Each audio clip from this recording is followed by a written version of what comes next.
tal? Muy buenas noches, amigos de Periodista Digital y de La Burbuja, este programa que crece y crece y que no para gracias a ustedes. Por favor, sigan compartiendo este vídeo, danle a like y así pues vamos a hacer que esta burbuja crezca hasta sitios insospechables, hasta que lo vean, hasta aquellos que nos odian, porque yo creo que también nos ven, aunque sea para aprender algo, para aprender cómo se hacen las cosas y cómo el bien cada vez avanza más a pesar de la velocidad que siempre lleva el mal, que es una velocidad siempre endiablada y nunca mejor dicho.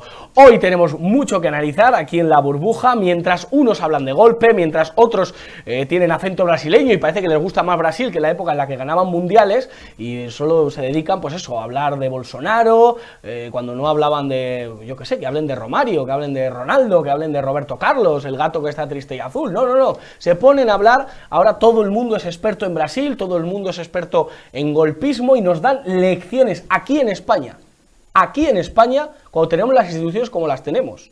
Cuando está el panorama como está, nos intentan dar lecciones de, ay, habéis tardado mucho en condenar. ¿En condenar el qué? ¿Vuestras tropelías? ¿Vuestras sinvergonzonerías? ¿Vuestros abusos? ¿Eso es lo que estamos tardando en condenar? No, aquí en La Burbuja lo condenamos. Porque aquí lo que se está haciendo con la justicia, lo condenamos. Lo que se está haciendo con la economía, lo condenamos. Lo que se está haciendo a nivel moral, lo condenamos. Lo que se está haciendo en todos los órdenes que nos hacen ser una sociedad mejor y por lo tanto una España mejor, lo estamos advirtiendo, estamos diciendo que intentan que seamos peores. Intentan que las instituciones estén absolutamente copadas, que estén absolutamente anegadas por una ideología que es perversa, que nos lleva al fatídico año 2030, donde se harán con todo el poder, y lo vamos a intentar evitar, porque somos así, porque no nos resignamos, porque no damos nuestro brazo a torcer. Y por eso sale Ione Belarra, que es precisamente la ministra de la Agenda Siniestra 2030, que hay que recordárselo a la gente. Ione Belarra, la de la Ley de Bienestar Animal, sale a decir que lo de Brasil es igual que lo que está haciendo el PP con el Consejo General del Poder Judicial. Miren el tuit, porque de verdad es para echarse a temblar. Yo creo que lo tenemos por ahí, lo podemos ver el tuit de Ione Belarra. Fíjense, el ataque violento a las instituciones democráticas como el que estamos viendo en Brasil es parte de la misma estrategia golpista de la derecha en todo el mundo. No olvidemos que en España el PP lleva 4 años secuestrando el Poder Judicial. Hay que pararles con más democracia. ¿A quién vas a parar tú, Ione Belarra? ¿A quién vas a parar tú? ¿A los que intentamos que impere la ley y el orden? ¿A los que somos personas que nos gusta vivir bien y que nos gusta una España próspera, pero a la vez hermanada, unida y comprometida con las causas nobles? ¿Tú nos vas a parar, Ione Belarra?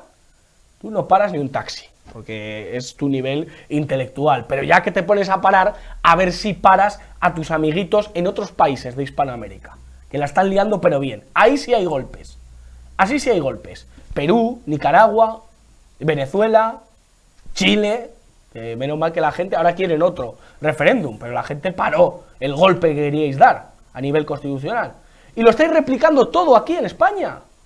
Pero si sois los maestros del golpismo, sois vosotros, los de Podemos.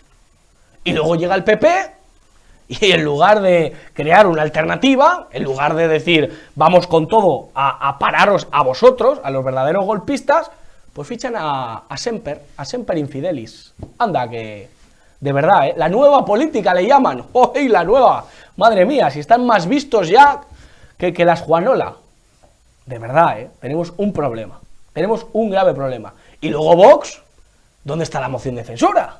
Yo le pregunto a Santiago Abascal, ¿dónde está la moción de censura? ¿Dónde están las llaves matariles? ¿Dónde está la moción, Abascal? ¿Dónde está? Porque parece que se nos ha olvidado. Con los turrones o con lo que sea, ahora habéis anunciado que vais a poner un recurso de inconstitucionalidad a la Ley de Memoria Democrática. Habéis tardado, pero nunca es tarde. Si la dicha es buena, corred porque se os pasa el plazo. Pero nunca es tarde, es una buena cosa. Pero cuidado porque el Tribunal Constitucional ya está tomado por quien está tomado. Es decir, el Tribunal Constitucional ya es una sucursal, es una sede más del Partido Socialista. Hay que tener mucho cuidado. Y para analizar todas estas cuestiones, paso a presentar a la mesa de analistas de hoy, mi querido amigo Rubén Tamboleo. ¿Qué tal? ¿Cómo estás? Muy buenas noches, un gusto, un placer. Un análisis de lo que estamos viviendo actualmente. Bueno, ¿de qué de todo? De todo un poco, un resumen. Ya ves que yo lo he hecho así a grosso modo. Sí, pues no... Y luego ya nos introduciremos en cada uno de los temas. Yo veo continuidad, ¿no? Tampoco es que tampoco hay nada especialmente reseñable. O sea, están las cosas de una forma en la que quienes estén ansiosos deben calmarse. A lo mejor por eso tampoco va a llegar esa moción de censura, porque queda un año muy largo, porque, bueno, esto lo ha dicho Libertad Digital, pero yo, por ejemplo, lo llevo diciendo bastante tiempo. Los últimos meses de esta legislatura van a ser una continua fanfarria, una continua zambomba electoral, con Pedro Sánchez presidiendo la Unión Europea, que es una institución cuestionable porque no la siguen, porque no la siguen los medios, porque no tiene lo que se llama en inglés accountability, no tiene rendición de cuentas, porque más, por eso, esto lo digo a lo que nos llaman enseguida populistas, porque cuestionamos algunas instituciones y demás. Pues es que hay instituciones que son cuestionables, ese es el problema, ¿no? Entonces, pero pese a eso y pese a esas cosas, pues que estamos a principios de enero y que nos queda un año largo y lento. Sí, sí, largo y lento. Ignacio Fanconi, economista, gracias por estar con nosotros. Bueno, ¿cómo ves el presente político español? Lo veo como tú lo has descrito. Hay un proyecto, nada ya indisimulado, de llegar a un poder totalitario que tiene además hasta una fecha, es el 2030. La Agenda 2030 no se llama así por capricho, es porque tiene un plazo de ejecución, un calendario de hitos que están programados, que es de estos 10 años. Solo vamos por el segundo año. O sea, han pasado 2 años. Entonces, entramos en el tercero. ¿Cómo estará esto cuando lleguemos al 2030? Es un proyecto totalitario donde quieren todo el poder, absolutamente todo el poder político, el institucional, el mediático y lo quieren, y además es que lo han dicho claramente. Mira, ahora cuando venía para acá he pasado otra vez, porque yo he pasado varias veces por aquí, por la cola que hay en el dispensario de la Orden de Malta, que está aquí al lado, el Cotolengo. Ahí reparten bolsas de comida, ahí no dan nada más. Bolsas de comida para la gente que la necesita. Bueno, ¿y pues, qué es lo que has visto? Acabo de pasar por ahí, que da la vuelta a la manzana. Da la vuelta a la manzana, la cola que hay ahí ahora mismo, porque es que he pasado por ahí. Entonces, impresionante. Esto al final todo es un proyecto de empobrecimiento que además lo han dicho muchas veces.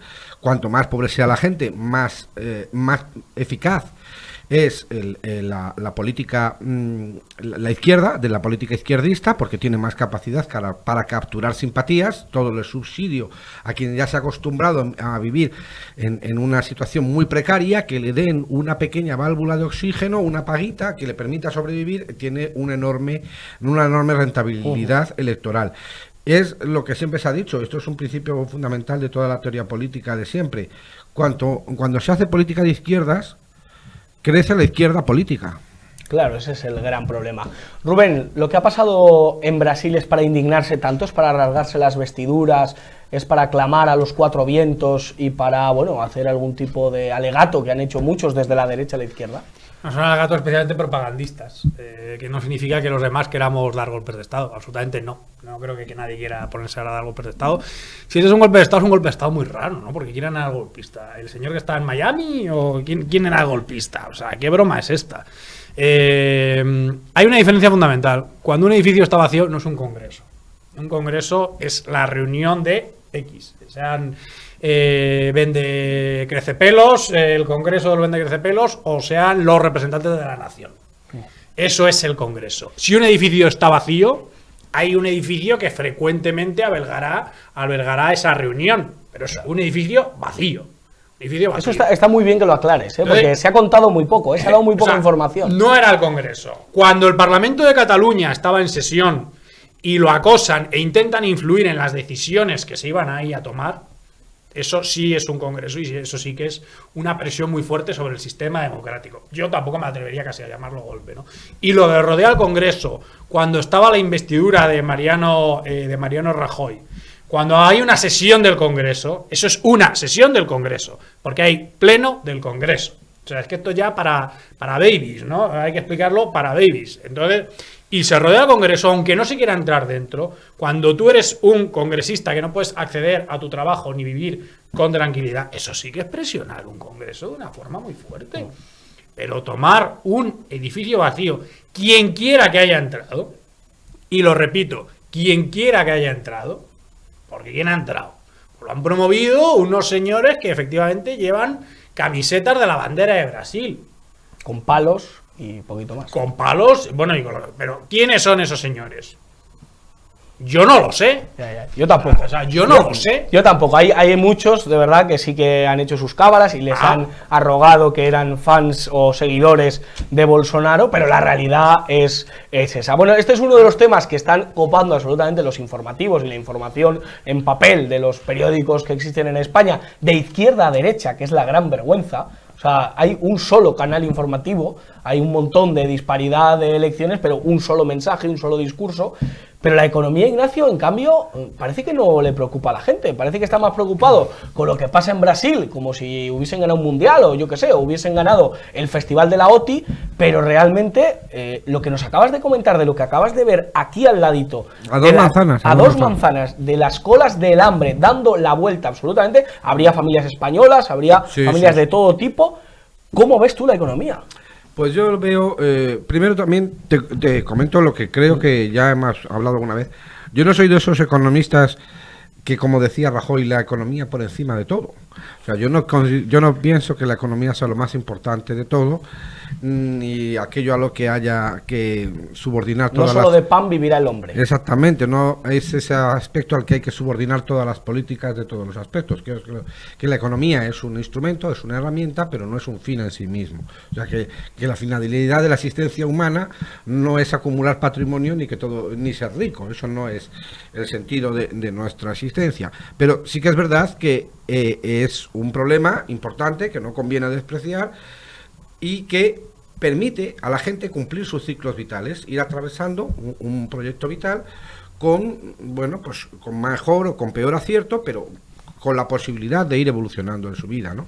Entonces, efectivamente, sí es necesario prestarle atención. He estado leyendo esta mañana todas las actualizaciones, todos los convenios que se están, noticias sobre los convenios que se están firmando y que se están negociando ya respecto a los años que vienen, ¿no?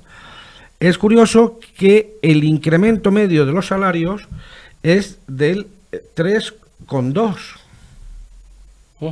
cuando hemos padecido una inflación que oficialmente la reconocida es del 8,5. O sea, suben los sueldos un 3,2 y la inflación es de un 8,5. Exactamente. Ahí hay algo que no cuadra. Entonces, esto supone, pero además, como todos, hay robo por todas partes. Hay una estafa a los ciudadanos españoles por todas partes. Primero, porque ya de por sí las cifras reconocidas evidencian que al pueblo español, a los trabajadores de España, se les ha quitado han tenido una pérdida en capacidad adquisitiva.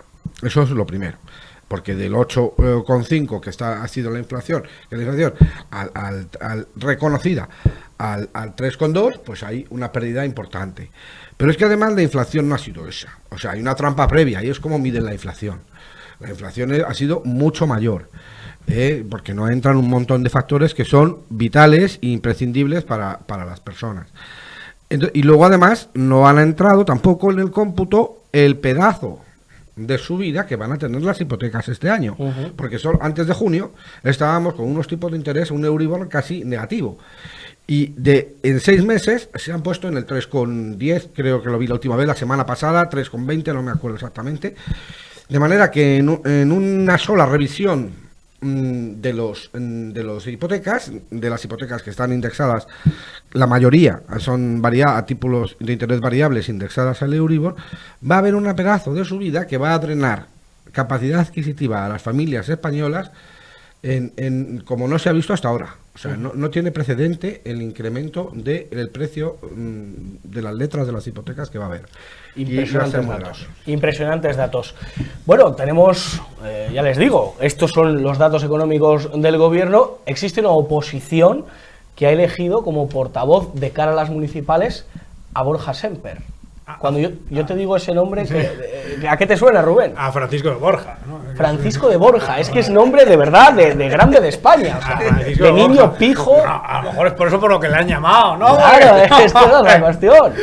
Porque es lo que hay que ver ahí, además de la muy poderosísima España. Es un país asimétrico, muy asimétrico, precisamente donde ha estado la burguesía y donde se ha fortalecido eso siempre ha sido en País Vasco y en Cataluña, claro, donde ha estado la riqueza de España, mientras otra parte... Te llaman izquierdista por decir esto, pero es que es la realidad de España. Pues esa es la realidad de España, y fruto de eso pues hay unas determinadas burguesías que se frotan las manos en eso, especialmente la burguesía vasca y la supuesta derecha allí, muy a favor del PNV, a la que el PP le ha hecho pues también ahí el juego tonto durante muchísimo tiempo.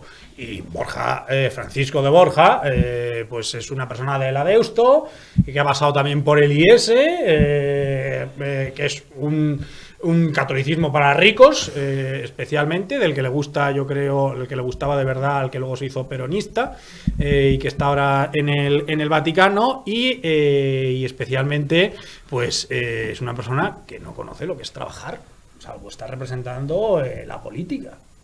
Ese es su perfil. Deusto, la Universidad de Navarra, el IS, una buena familia, se cuida, ¿no? Porque no parece que tenga 50 años, en eso desde luego lo dimino buena, pero es que lleva 25 años viviendo de un sueldo público y se ha ido, es que no le ha dado tiempo casi a marcharse. No. Y con esa despedida que hizo, ¿no? Tan rimbombante, los tiempos ya no son para mí. A la audiencia que el motivo por el que se fue y el que destacaron los periódicos fue porque el PP se había acercado a Vox.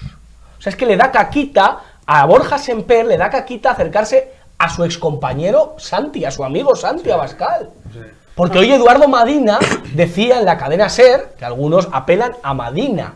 O sea, a Eduardo Madina del PSOE apelan, y él decía que es mejor Borja Semper que Santiago Abascal. O sea, cuando la izquierda te aplaude, que le ha aplaudido Ana Pastor. Ana Pastor, que Otegi ha recordado las declaraciones de Borja Semper diciendo que el futuro de Euskadi tenía que construirse con Bildu. Borjita, Francisco de Borja, con Bildu. Con el que no se va a construir. Con los pistoleros. Claro, con lo que no se va a construir es con todos los que han matado. Claro, efectivamente. Y con la para eso los han matado. Y con la diáspora vasca que no pueden vivir allí. Claro. Que no pueden vivir allí. O sea, estamos hablando de una serie de lugares en el mundo ahora mismo, en el que desde luego está las 3 provincias vascas, el exilio en Miami, en otros sitios donde la gente se ha ido por el enorme fracaso del sistema político.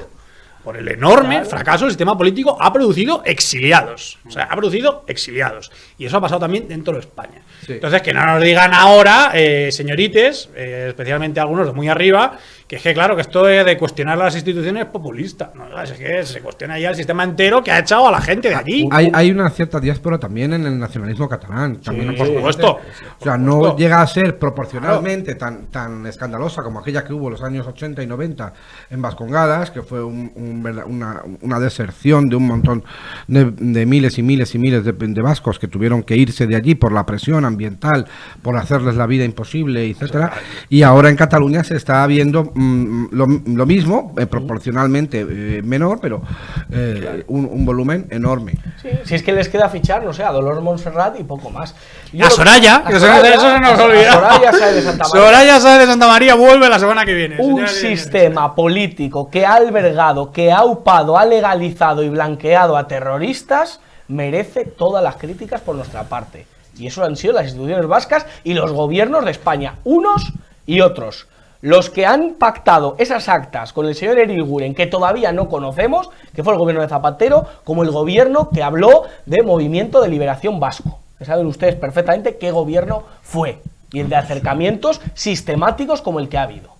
Por lo tanto, ese es el problema. Y si volvemos, dice el proverbio, dicen los proverbios de Salomón, igual que el perro vuelve a su vómito, así es el insensato que vuelve a su error. Partido Popular, estáis siendo como ese perro que vuelve a su vómito. Cuando ficháis a Borja Semper, cuando llamáis a Íñigo de la Serna, otro señorito, otro alcalde de Santander, niño bien, que, bueno, pues claro, lo fichó ahí Soraya de ministro de Fomento, y de Fomento, pues está ahí, va a hacer el programa electoral Íñigo de la Serna. Itinerante. Rubén, vamos a ver un vídeo de Núñez Feijóo y te despedimos. Muchísimas gracias. Ya sabes que los tiempos van cortos, pero gracias por tu opinión. Nos quedamos con Ignacio para alguna otra opinión, pero vamos a ver qué opina de todo este contexto el señor Núñez Feijóo, el que ha elegido a Bendodo, a Íñigo de la Serna y a Borja Semper. Sí, en mi opinión, el gobierno de España es un gobierno intervenido por sus socios parlamentarios. ¿Por qué? Porque hay un desprecio de los organismos de control, porque se menosprecia al Parlamento, porque hay ataques furibundos al Poder Judicial, porque se margina a la oposición, porque se estigmatiza cualquier discrepancia señalando a periodistas, a medios de comunicación, a empresas, y porque hay un empeño en segmentar, es decir, en dividir a la sociedad.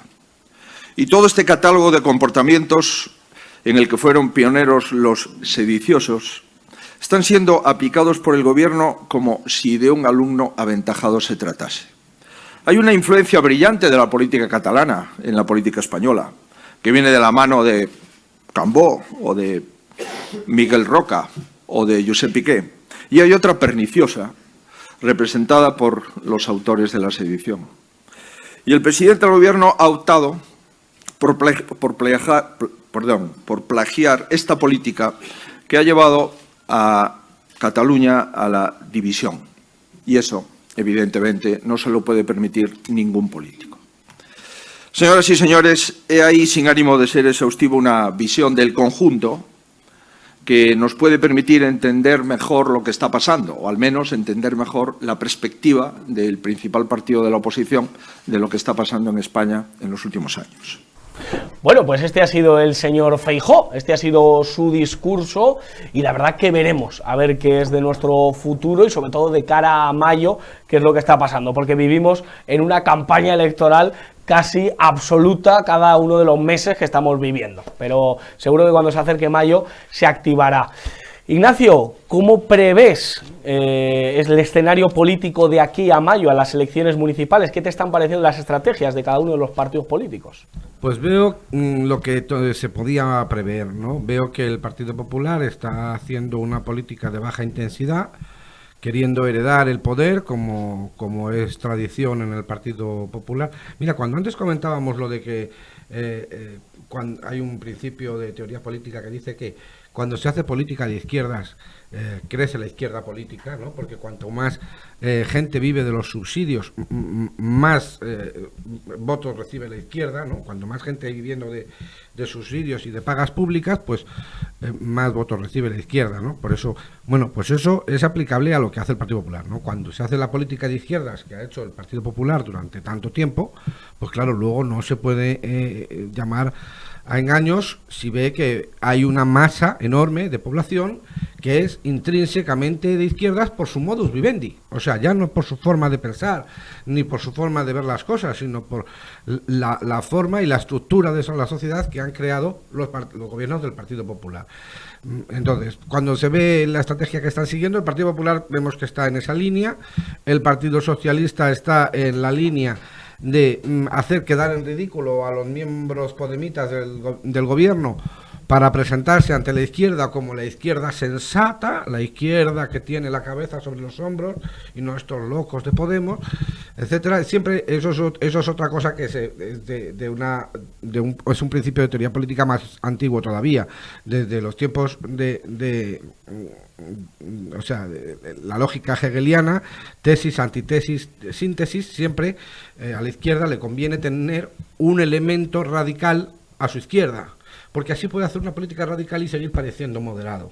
Eso es lo que le ocurre al PSOE, lo que ha hecho el PSOE desde la transición. Siempre le convino tener a una izquierda comunista a su izquierda, incluso si eran terroristas como la ETA, mejor, porque así ellos podían presentarse como una izquierda moderada y sin embargo hacer una política radical. Puedes hacer una política radical y sigues teniendo la apariencia estética ante la opinión pública y ante los electores de ser un partido moderado, porque todavía hay otros que es que hasta matan, ¿no? No somos como ellos, claro. Efectivamente. Y Vox, todo el mundo cubre su papel en estas. Vox está, tú lo has mencionado, ahora mismo tiene que definir un poco su estrategia, porque habíamos oído hablar de una moción de censura que iba a plantear los graves problemas nacionales de cara a las municipales y no, de momento, pues queda pendiente de que se ponga fecha a esa moción de censura. Y estamos esperando como... Están midiendo como esperaba la del muelle de San Blas. Sí, están midiendo sus tiempos y están midiendo de qué forma enfocarlos. Yo creo que también lo que le pasa a Vox, probablemente antes de iniciar su estrategia ante las municipales y autonómicas, es que tiene que tener definidos los equipos de municipales y autonómicas, porque todavía no están definidos quiénes van a presentarse a cada comunidad autónoma y a cada ayuntamiento. Entonces eso también no es que determine, pero puede condicionar la estrategia y lo que se quiera decir en cada municipio donde uno se presente. Y por último ya, porque me tengo que ir, Josué, claro, te comento una cosa. Como hemos hablado mucho de economía, un simple dato también, como he estado leyendo toda la negociación de los convenios que se están realizando ahora y las subidas salariales medias que se están pactando muy por debajo de las de la inflación, también te remato diciendo que es tremendo, porque las pensiones sí. Las pensiones van a subir 8,5. O sea, en un país donde los salarios medios son inferiores a las pensiones medias, o sea, donde las rentas pasivas son más altas que las rentas activas, encima van a subir más las rentas pasivas que las activas. Señal de que saben que el foco fundamental del voto, del peso electoral, está en los pensionistas. A ellos le van a subir un 8,5, que nos parece muy bien, y que si se puede subir, pues oye, que bendito sea. 15 o 20. Pero entonces, ¿y los salarios? Los salarios tendrán que subir como mínimo lo mismo, ¿no? Bueno, pues no es así. O sea, este es el desbarajuste de la estructura económica en la que estamos. Sí, hay un dato demoledor. En los últimos 20 años los políticos le han subido las pensiones a los pensionistas en un porcentaje altísimo, y en cambio los jóvenes, nuestras rentas han subido muy los salarios han bajado. Han bajado, y esa es la cuestión. Ignacio Fanconi, ¿qué tal el debut en La Burbuja en Periodista Digital? Estupendo, me ha encantado venir aquí. He pasado muchas veces por aquí porque no vivo muy lejos. Y me ha encantado ver las instalaciones y ver lo bien montado que está estos estudios y estos equipos. Me alegro. Pues vamos a estar aquí mucho tiempo. Y contigo, Ignacio, muchísimas gracias, de verdad. Muchas gracias, Josué. Y de tiempo de tertulia, de comentar un poco la actualidad, nos vamos a la entrevista del día, porque hoy la verdad que, bueno, hemos hablado de varios partidos, pero hay que hablar de un partido que todavía vive, que todavía tiene representación y que ahora mismo está pasando en un proceso de refundación, primarias. Bueno, la persona que vamos a tener nos lo va a explicar exactamente, porque es una de las protagonistas de todo este momento que estamos viviendo. Ustedes seguro que conocen el nombre de Inés Arrimadas, conocen el mundo de Edmundo Val, pero siempre existe una tercera vía de muchas de las situaciones que hemos vivido en la historia de la humanidad y en la historia política, y hoy vamos a conocer esa tercera vía de Ciudadanos, y la verdad que le agradecemos mucho que esté aquí en Periodista Digital, que es a Laura Alves. ¿Qué tal, Laura? ¿Cómo estás? Hola, buenas tardes, muchísimas gracias por la invitación. Y bueno, la verdad que estamos pasando un proceso un tanto vergonzoso de cara a los medios, muchísimas peleas, muchísimas pullitas entre candidaturas, y la verdad que nosotros, bueno, nos animamos a través de Marcos Morales y lo hemos logrado ser esa tercera vía que no representa ni Inés Arrimadas ni Edmundo Val, y bueno, estamos muy contentos por todo lo que hemos conseguido y nos hemos metido ahí en medio cual mosca fastidiosa entre ellos, y hemos dicho muchísimas cosas que la verdad que todos los afiliados nos están agradeciendo, porque había muchísima gente que no había alzado la voz y que estaba harta, por así decirlo, de todo lo que estaba pasando en el partido, de los malos resultados electorales, de estar desapareciendo en las instituciones, y nadie ha puesto remedio a esto. Y de hecho quieren votar lo mismo, o sea... ¿Cómo estáis viviendo ese proceso de pullitas que hablabas tú entre Claro. el mundo, que dice que si Inés no debería ser la portavoz que estamos teniendo, que Adrián Vázquez entre todo esto? O sea, de verdad, da para telenovela. Netflix yo creo que está Total. apuntando para hacer una historia entre las pullas de Edmundo contra Inés. Es una cosa muy curiosa, La verdad que estamos todos con las palomitas ahí viéndolo todo, y las acusaciones van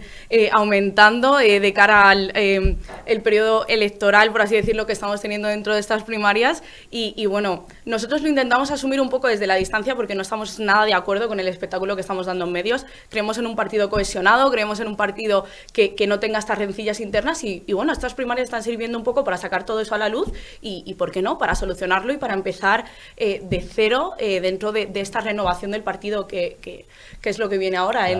en la Asamblea. Bueno, la verdad que habéis dicho no creéis en esas rencillas, creéis en un partido cohesionado. ¿En qué más creéis? Porque Ciudadanos, claro, todo el mundo tiene ese recuerdo de ese Ciudadanos heroico en Cataluña, defendiendo a España, defendiendo la Constitución, defendiendo la legalidad. Después un Ciudadanos que se viene a Madrid, que defiende un proyecto de centro liberal. Es verdad que se posiciona cerca del Partido Popular para hacerle gobernar en varias comunidades autónomas. Llega el batacazo Rivera, Rivera se va. ¿En qué creéis vosotros exactamente dentro de esa historia y ese contexto que ha vivido Ciudadanos? Efectivamente, lo que creemos es que ese espacio del liberalismo, porque centro, la verdad, en el centro está la nada. O sea, repiten mucho el tema centro, pero el centro realmente no hay nada. Borja Semper creo que sabe lo que es el centro, pero poco más. Sí, pero bueno, nosotros creemos en un espacio liberal.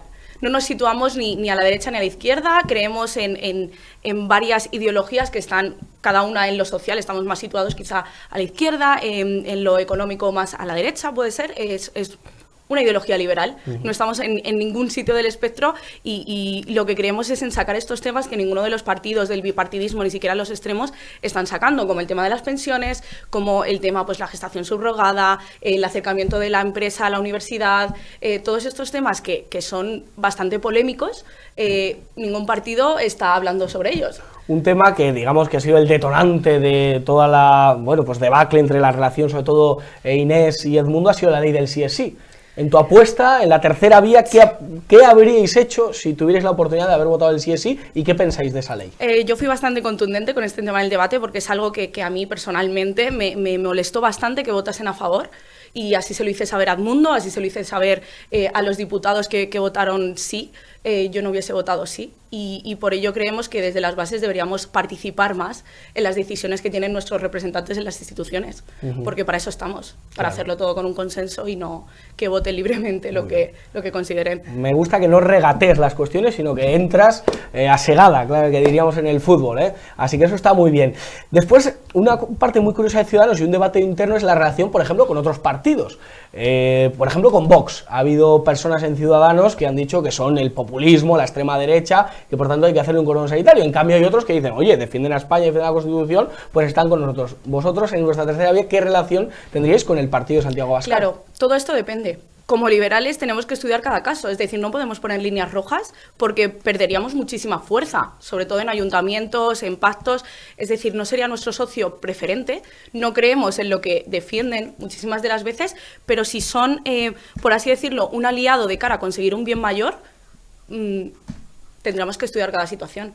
Es decir, no pondría líneas rojas a ningún tipo de pacto. Pero claro, habría que estudiar cada caso y conseguir un bien mayor a través de esto. Laura, ¿qué te parece Pedro Sánchez, la figura de Pedro Sánchez? ¿Cómo podrías definirla? Porque también parece que Edmundo, es verdad que odia a Pedro Sánchez, pero que podría ser más proclive al socialismo, a ese partido socialista de otra manera. En cambio, Inés pues se posiciona absolutamente en contra de todo el PSOE y todo. ¿Vosotros qué os viene a la mente cuando os digo Pedro Sánchez? Bueno, para nosotros Pedro Sánchez es pues la persona que está haciendo un poco que tengamos terror a los gobiernos en España. Y por eso creemos en la fuerza que tenemos nosotros para poder parar todo esto. Es decir, es una persona que lo único que ha hecho ha sido sembrar el miedo, sembrar el terror en el gobierno e incluso de cara a los votantes. Que la verdad que eres una persona joven. ¿Qué es lo que más te preocupa de cara al futuro en España? ¿Cuáles son tus preocupaciones o aquello que, bueno, a Pedro Sánchez no le dejaba dormir por la noche gobernar con Podemos? Lo hizo al fin y al cabo. Pero a ti, ¿qué no te deja dormir por la noche? Bueno, el tema de las pensiones es algo que me preocupa bastante porque sí, soy joven, pero llegará el día. El tema de la vivienda es algo que nos afecta muchísimo de cerca.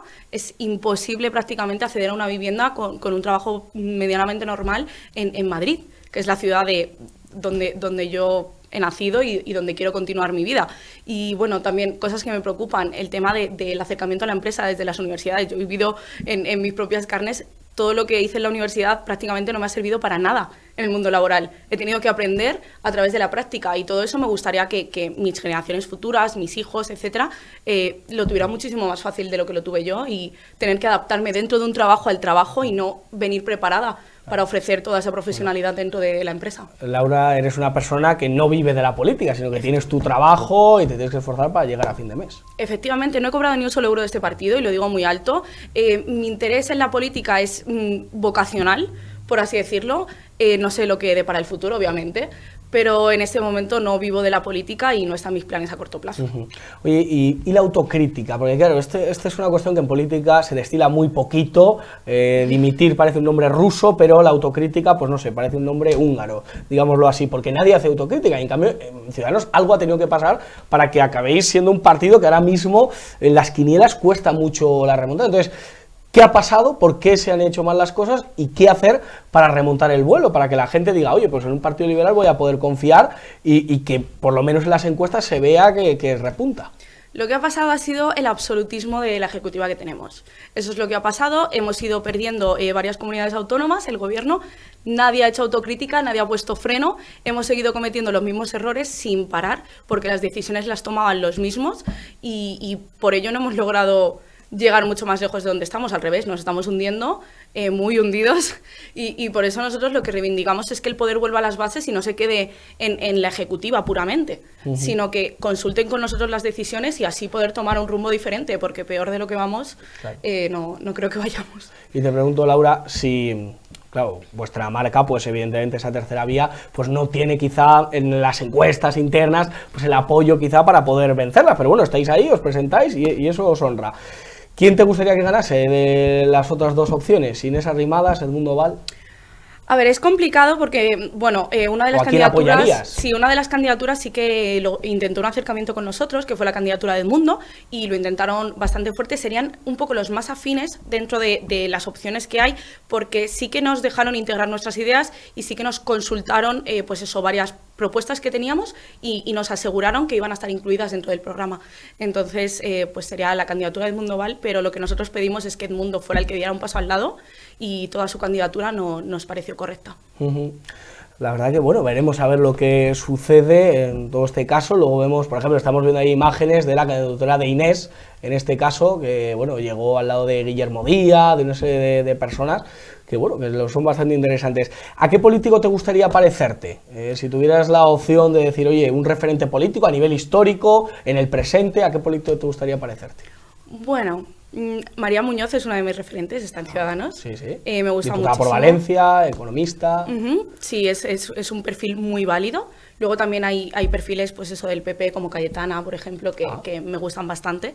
Y todos estos personales liberales, pues Juan Ramón, etcétera, son bastante referentes en el tema político. ¿Hay algún enemigo acérrimo? Hemos hablado de Pedro Sánchez, pero ¿a quién odias en política? Entendemos el término odiar como persona que está más alejado de tu postura política. Bueno, Pablo Iglesias, por supuesto, Irene Montero y Zapatero. Esos son, vamos, son la antítesis de Laura Alves. Sí. Pues para acabar, un mensaje para la audiencia. La verdad que nos ve mucha gente, pues oye, la verdad que se siente desilusionada. Seguro que de los que nos están viendo hay mucho exvotante de Ciudadanos que os dio una oportunidad castigando a Partido Socialista y a Partido Popular para volver a emocionarle, para volver a, bueno, pues llenarle de emotividad. ¿Qué les dirías? ¿Qué mensaje les lanzarías? Sí, hay una tercera vía en este partido. Hemos hecho muchísimas cosas mal desde Ciudadanos y lo reconocemos. Y en esta tercera vía lo que nos gustaría es un poco volver a ilusionar a ese votante que nos votó por todo el tema de autónomos, por todo el tema que defendíamos de empresas, por todo el tema de la gestación subrogada, todo el tema de las pensiones, alzar la voz en temas que el bipartidismo pues no se siente cómodo y cree que perdería votantes hablando de estos temas, y son temas que tenemos que abordar para el futuro de España. El futuro de España, eso es lo que nos interesa, lo que nos importa. Desde aquí, desde Periodista Digital, nosotros lo que defendemos es que hay que pasar esta pesadilla de gobierno, hay que mandarles, pues eso, a que algún monasterio, a que reflexione sobre lo que han hecho estos 4 años y vamos a ver lo que sucede. Pues Laura Alves, de verdad, muchísimas gracias. Y ánimo, a ver qué es lo que pasa. Si ganas, pues vente para acá, y si no ganas, pues también te vienes y comentamos la actualidad, porque seguro que es un buen aporte el que tienes que dar. Perfecto, pues muchísimas gracias. Gracias, de verdad. Bueno, pues estas han sido, bueno, ya saben, nosotros le damos voz a cada uno de los partidos políticos, intenciones, la actualidad, y bueno, pues en este caso también tenemos que hablar de lo que piensa Pilar Alegría, la ministra de Educación y portavoz del Partido Socialista, sobre la renovación del PP. Tendremos a personas también aquí que forman parte de esa renovación, de ese nuevo PP, para intentar echar a Sánchez, primero pasando por las municipales autonómicas y después en las generales. Bueno, pues así se mofaba Pilar Alegría, portavoz del PSOE y ministra de Antieducación. Y el segundo hecho que quería también trasladarles en esta rueda de prensa con absoluta preocupación es la situación que se está viviendo en Brasil. Conocen ustedes cómo varios personas de la ultraderecha y extremistas tomaron ayer el asalto a las sedes de los tres poderes, un hecho de extraordinaria gravedad que además vimos ya en Estados Unidos con la toma al Capitolio y lo vimos ayer en Brasilia. El modo de actuación en ambos casos ha sido similar. Líderes de extrema derecha, extremistas, que comienzan cuestionando la legitimidad de los gobiernos elegidos democráticamente por los ciudadanos, abandonando, además, acaban sobre todo este tipo de ciudadanos con sus bulos, terminan haciendo una toma física de las instituciones con el fin de subvertir el orden constitucional. Afortunadamente, conocen todos ustedes también que las fuerzas del orden han retomado el control de las instituciones, pero respecto a esta cuestión también les quiero trasladar por parte del Partido Socialista que nos generó enorme asombro y también preocupación la actitud mostrada por parte del Partido Popular. No me refiero solamente, que me pareció de absoluta gravedad, creo que todos ustedes tuvieron también oportunidad de leer el tuit de la vicesecretaria general, de la señora Cuca Gamarra, pero desde luego no es menos sorprendente tampoco el tuit del señor Feijóo, que por cierto ni menciona ni apoya al presidente Lula, el presidente elegido democráticamente por todos los brasileños y por todas las brasileñas, ni tampoco al presidente del Constitucional de Brasil. Como digo, resulta cuanto menos llamativo, pero una vez más también les diré que nos descubre la verdadera posición que mantiene el Partido Popular y que lo ha hecho además a lo largo de esta legislatura. Me van a permitir que les diga que yo creo que el Partido Popular sigue congelado desde la moción de censura del año 2018, un partido también, el señor Feijóo, que sigue sin reconocer la legitimidad de este gobierno, elegido, por cierto, por la ciudadanía de este país en las urnas, y muestras de ello, sin ir más lejos, son, por ejemplo, las últimas palabras del señor Tellado, que sigue insistiendo en la falta de legitimidad del presidente del gobierno, del señor Sánchez. Bueno, pues esto es lo que decía Pilar Alegría sobre lo que ha pasado en Brasil. La verdad que a veces miramos más a Brasil, parecen, ya le digo, fans algunos de Roberto Carlos o de Carlinhos Brown, más que de otra cosa, pero bueno, algunos se están fijando en ello. Pues pasamos a algo mucho más serio, una cosa no seria, digamos, en el tono, sino serio por la categoría que tiene y por el espíritu que le damos en este programa, que es la historia del rock con el gran Chanca. Raúl, ¿qué tal? ¿Cómo estás? Hola, muy bien, encantado de estar aquí contigo, Josué. Oye, muchísimas gracias por venir. ¿Qué te parece esta nueva etapa, este nuevo...? Pues, me parece algo muy bonito y pues eso, me imagino que es muy ilusionante para ti. Hombre, absolutamente, para todos. Para sí, todos sí, claro, pero bueno, este tú eres el boss, como diríamos en la música, ¿no? El boss, ahí. Pues muchas gracias. Oye, hoy nos traes un regalo. Sí, claro. Hoy nos traes un grupo de esos que crean adicción. Pues sí, estos pues una super banda. Yo no sé, puede ser que seguramente la mejor banda de rock de los 70, o por lo menos la que tuvo más éxito.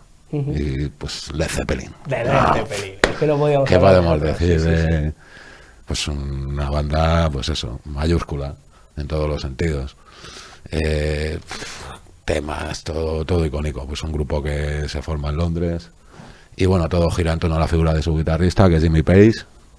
Y bueno, pues una figura que hay que recalcar, que él pues durante los 60 era un músico de estudio, porque pues estilaba antiguamente en las grabaciones de los discos pues contratar a músicos, ¿no? Pues para que las grabaciones, el tiempo ya sabes que en los estudios vale mucho, pues para que las tomas se hicieran lo mejor, pues fue un músico de estudio ya bastante famoso y trabajó, pues, ¿qué te voy a decir? Con los Rolling Stones, con los Kings. Entonces, pues digamos que había un grupo en Inglaterra, porque Led Zeppelin pues nace a raíz de la desaparición de otro grupo importante también de la época británica, que se llamaban los Yardbirds.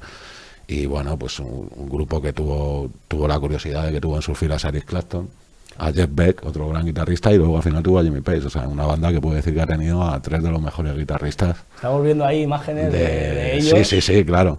Este es Jimmy, el que está ahí con las manos en los bolsillos. Y bueno, pues digamos que todo nace a través de él.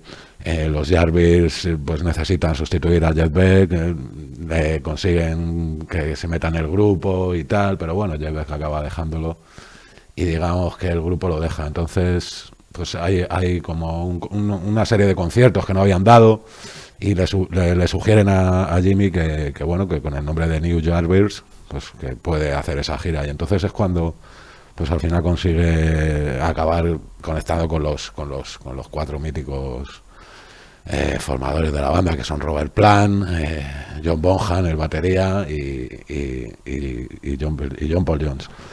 Y bueno, pues ya a raíz de ahí forman la banda en el 68, y bueno, pues ellos son músicos todos muy buenos, entonces digamos que empiezan a hacer una música, como dicen ellos, a mutilar el blues y a mezclarlo con un rock pues bastante pesado, que es el que hace pues que esta banda sea una de la Santísima Trinidad que hay de que nació la música heavy, pues son Deep Purple, Black Sabbath y Led Zeppelin. Pero digamos que Led Zeppelin allanó un poco el camino a los otros porque salió un poco antes. Fueron más pioneros incluso. Sí, digamos que los primeros fueron ellos.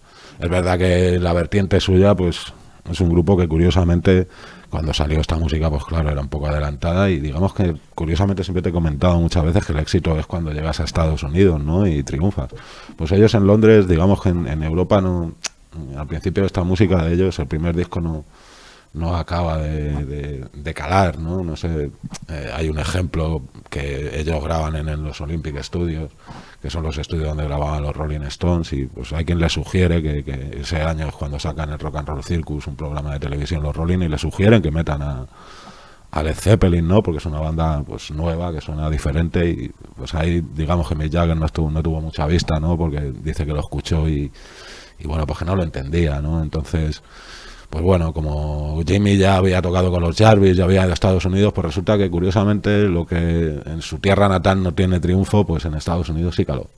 Ese primer disco de Led Zeppelin, pues digamos que ya llama la atención en Estados Unidos, porque bueno, pues hay canciones como Communication Breakdown, Days Are Confused, o sea, temazos auténticos. Entonces, digamos que a través de ese éxito que tienen en Estados Unidos, pues es cuando deciden continuar y pues sacan un segundo disco que se llama Led Zeppelin 2, ya incluye el World of the Love, ya es un exitazo, una canción con un riff tremendo, y ya les pone en órbita en Estados Unidos. Siguen sin acabar de calar, digamos, en Europa, pero bueno, ya sacan otro tercer disco, de aquí sacan el Immigrant Song, esa canción que te gusta tanto, que sale en Escuela de Rock, esa canción que, como decía Jack Black, que no podía hacer una película de rock and roll sin que saliera Led Zeppelin, ¿no? Porque es verdad que esta banda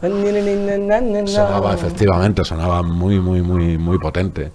Y bueno, pues digamos que todos los discos era algo que tenía. Led Zeppelin es una banda de rock, pero fusionó un montón de estilos. O sea, digamos que si fuera un cuadro Led Zeppelin, pues la gama cromática que tenía este grupo era tremenda. O sea, la base era el rock, pero lo fusionaron con funk, con reggae, con el blues, con todas las músicas que te puedas. Además, músicas orientales, celtas, árabes. O sea, si algo tenía la música de Led Zeppelin es que era una música, pues digamos que te envolvía, ¿no? Todo esto que llamamos de sonido envolvente, pues es que la música de Led Zeppelin era eso, era envolverte en unos sonidos, en unas atmósferas y digamos, no a lo mejor unas primeras escuchas fáciles, pero a todo lo contrario, en cuanto se van escuchando más veces, más te van atrayendo y bueno, pues ellos se les empieza también un poco a achacar, que si, bueno, pues como cada disco sonaba un poco diferente, el primero era un poco más folk, el segundo más rock, este era más acústico, pues que si iban un poco con la onda, que si eran comerciales, y ya entonces es cuando deciden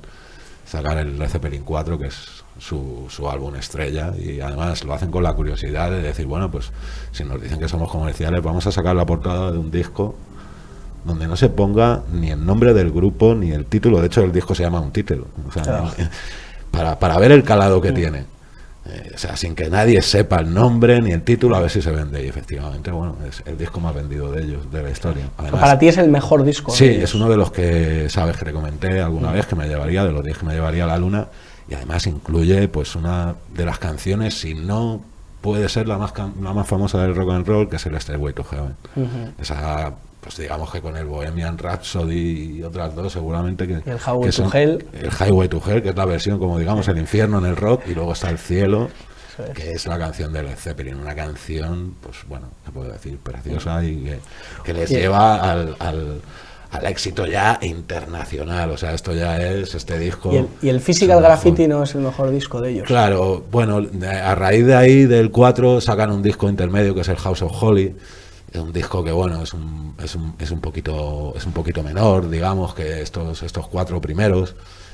Aunque bueno, contiene canciones buenas, The Sun, Remit the Saint, también el Celebration Day, Over the Hills and Far Away, pero digamos que ellos también sí tienen esa inquietud de como ya ser banda grande, pues también tener la aceptación de la crítica, ¿no? O sea, como sus grandes grupos que había habido, los Rolling y los Beatles, y empiezan a desear pues un poco tener ese álbum doble, pues como tenían los Beatles el White Album, y los Rolling habían sacado pues unos años antes el Asylum Main Street, y digamos que ellos querían también tener ese pozo de supergrupo con su doble disco, que era algo que se llevaba en la época, y digamos que como estaban en un momento pues, cenit de su carrera creativo, tenían canciones de sobra, pues decidieron sacar un disco doble, y bueno, pues ese disco ya sí que pues igual les catapulta. Hay quien considera que su disco favorito es ese, y hay quien va a lo mejor el 4. Digamos que de ventas el que más ha vendido es el 4. A mí también es el que más me gusta, pero hay gente que se queda más con Physical Graffiti, porque al ser un disco doble,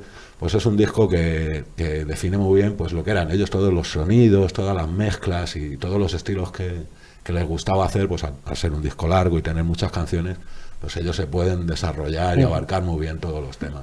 Además hay una canción en ese disco, Josué, que es una maravilla. Hay quien dice que Stairway to Heaven, pues claro, o sea, es muy bonita, pero claro, es muy famosa, está muy radiada, y es una canción compleja, pero hay quien se queda con otra canción, a lo mejor sin ser famosa, que se llama Kashmir, y es una canción, pues como te contaba antes, de esto de atmósferas, y tiene como sonidos, ¿cómo te iba a decir? Árabes. Y bueno, pues tienen alguna grabación incluso más adelante, ya cuando ya no existía la banda, con músicos marroquíes y tal, y para que veas la capacidad la que tenía, riqueza, la riqueza musical. Claro, es que mira lo que te digo, dos de los componentes, o sea, Jimmy Page, el guitarrista, y John Paul Jones habían sido esos músicos de sesión, músicos pues ya eran bastante buenos. Y luego pues Robert Plant ha sido una figura icónica como cantante, además la imagen leonina, pecho descubierto, tenían ese magnetismo sexual, lo tenía todo. Y luego John Bonham, pues sabes que te hablé de Keith Moon, el batería de los Who, pues conoció a este grupo. De hecho, cuando antes de conocer a Bonham, Page quiso meter a Keith Moon. Lo que pasa es que claro, Keith Moon no podía por estar con los Who, y de hecho además se dice que el nombre viene un poco de él, porque decía que cuando escuchó la música de ellos decía, esto va a caer como un Zeppelin, o sea... Claro. Y bueno, pues fue el primer batería que te conté, así, artista, digamos, estrella, ¿no? Pues digamos que Bonham, pues fue el segundo, y aparte de que se conocieron, fue, pues, o sea, era una mole, un tío de 1,90, y tocaba la batería que la tronaba. Además, pues bueno, pues es un hombre que también se murió como Bon Scott, ahogado en su vómito.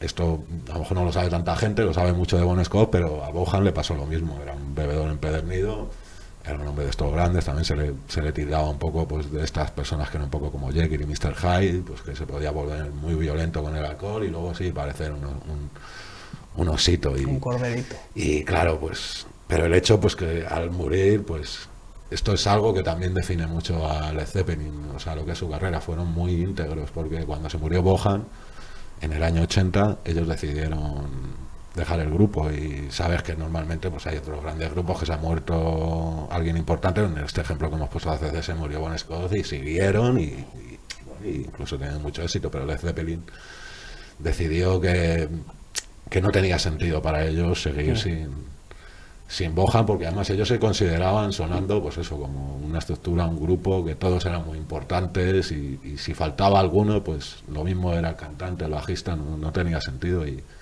bueno, pues es algo que habla muy bien de la banda, porque bueno, pues digamos que ha sido una banda que, aunque lo haya dejado, pues ha sabido cuidar muy bien su carrera después de haberlo dejado. De hecho, no ha hecho giras de reunión ni todas estas cosas, que ya sabes que muchas veces también pues detrás hay un interés económico que ellos pues no han tenido la necesidad, porque esta gente vendió 300 millones de discos, ¿sabes? Se dice pronto. Sí, después de los Beatles dicen que un disco de diamantes son 10 millones, ¿no? Entonces dicen que el primero son los Beatles, que tienen 6, pero el segundo es Led Zeppelin con 5, o sea que...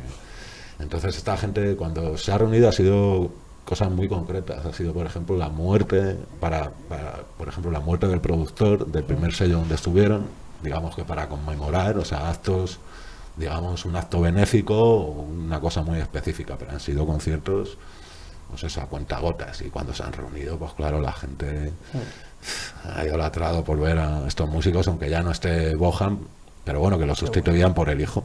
O sea, que dentro de lo que cabe, ¿no? Pues 5 discos de diamantes. sí, o sea, esta gente, pues es lo que te digo, y en Physical Graffiti es lo que te digo, por ejemplo, esa canción, pues es una maravilla. ¿Alguna que le recomiendes que busquen a la audiencia en YouTube? Muchísima, por ejemplo, esta canción que os he dicho, Kashmir, me parece, o sea, una delicia. O sea, esto es para sumergerte en una canción y que te lleve a paisajes, a lugares, y luego, pues no sé, del disco 4, que es el que me gusta a mí, pues hay una canción que se llama When the Leaf Breaks, que también es muy atmosférica y es preciosa, y luego pues todas estas canciones que hemos hablado, que te gustan a ti, pues Immigrant Song, Wall of Love, todos sus éxitos, Rock and Roll, ¿no? Que es una canción, digamos, que hacen como su homenaje a la música rock de mediados de los 50, ¿no? Esto porque Robert Plant era su fan, el cantante de su fan número 1 fue Elvis Presley, aunque luego ellos todos fueran muy amantes del blues y mezclaran un montón de músicas y bueno, pues ya te digo, o sea, todo son delicias de canciones, o sea, me podría decir, ni se sabe, Black Dog, o sea, Stairway to Heaven, por supuesto, una canción que, bueno, lo que pasa es que está muy escuchada, pero hay que tenerla muy en cuenta, porque el solo de guitarra, pues, considerado seguramente pues el mejor solo de guitarra que hay en la historia del rock. El gran solo para que los fans del Guitar Hero se por lo menos, acuérdate, te hablé de Deep Purple, el Smoke on the Water, y eso era un riff, es el ritmo, ¿no? Pero lo que es un solo de guitarra, pues seguramente este es más conocido de los que más, pero vamos, está considerado de los mejores de la historia.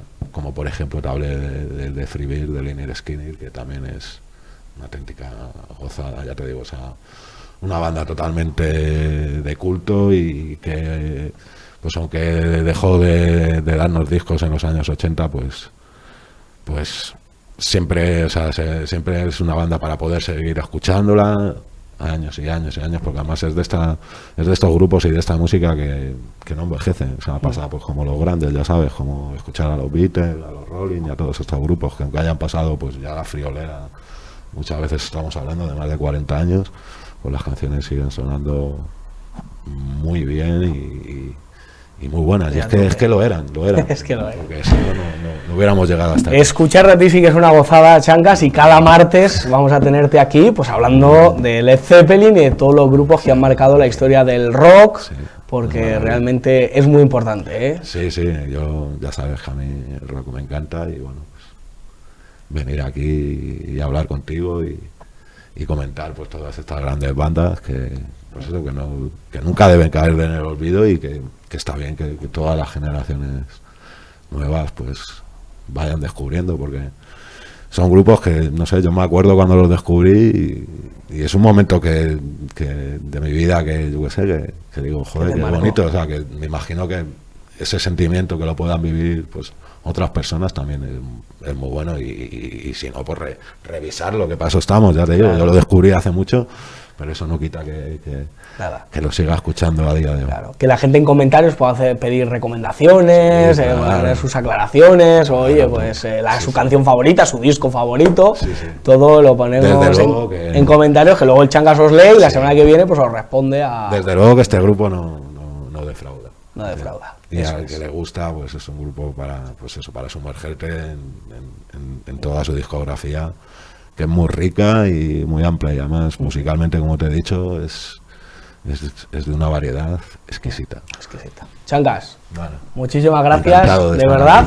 Y nada, nosotros terminamos, la verdad que les damos las gracias, ya saben, como siempre les digo, compartan, denle al like a este vídeo y hagamos todos más grande la burbuja, hasta que estalle un día y hasta nuestros propios enemigos nos puedan ver. Como siempre digo, que no se lo cuenten porque ya se lo contamos nosotros. Alejen a los niños del televisor y aléjenles de Irene Montero. Que Dios les bendiga. Hasta mañana.